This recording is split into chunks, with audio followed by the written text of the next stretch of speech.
Hello my fellow humans.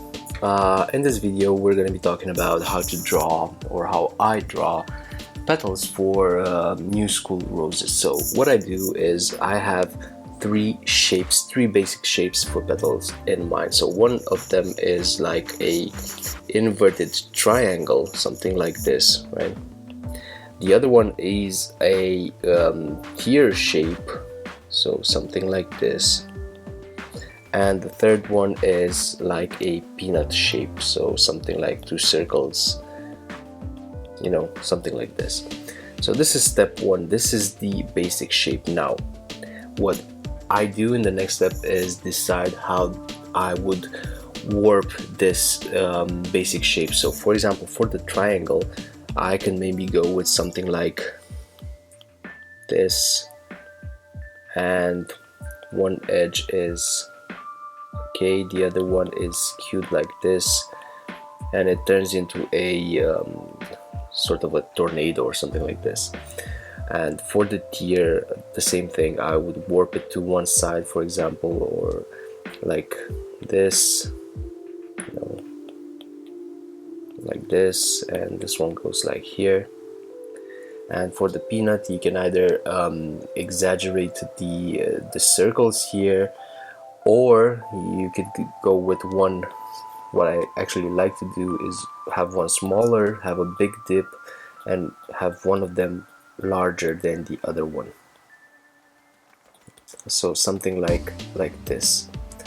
Now, in the third step, and this is the most important step from my point of view, is adding on the details. So let's go for each shape in part and discuss like some details. So we have here this tornado shape, let's say, and why I keep the tornado shape different from the tear shape is because usually this tornado shape I use it for the bottom petal, so the one below at the bottom, at the base of the rosebud. So what I like to do for this, one of the things I like to do is add a dent here, and maybe just this side here, do it like this, and here it will look like this is where the rosebud would come, and it would be attached, and it will look like it's somehow it has a dent here in the middle from the rosebud. Now the second trick is curling the actual rose petal. So for this one, I would go with something like this and like this, right? This is at the tip of the petal. So you see, I've taken the tip from here and put it over here by curling it away from the point of view. Another thing you can do is just punch some holes into the petal. So here you have it, it's a hole in the petal. Maybe add another line to give it some depth, and that's it. Another detail you can add is like cuts in the petal, like this, like V's. You can add as many as you like, depending how you want to make the petal more tattered and torn or more intact. Okay, so this is for the bottom petal, so the V shape, the triangle shape, the whatever shape you want to call it. Now for the tear shape, so we're having this tear here, like this. One of the things I really like to add is folds along the sides from the tip of the petal.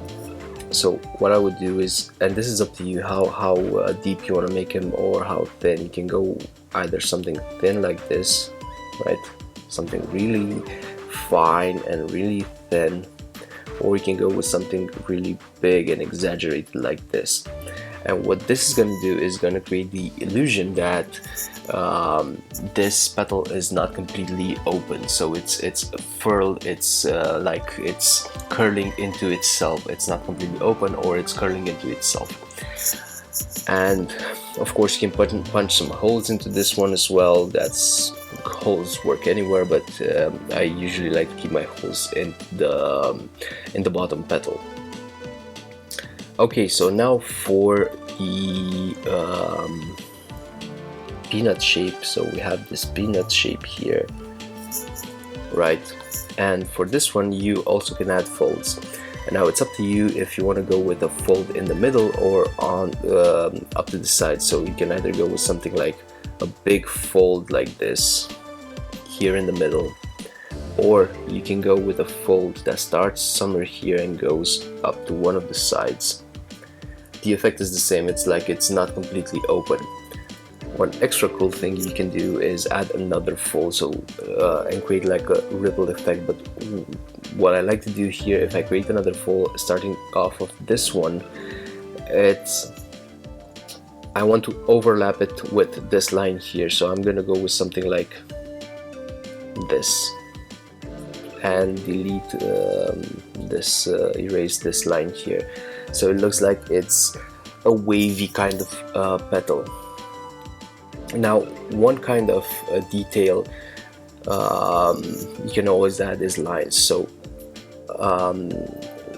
like longitude lines through the petals.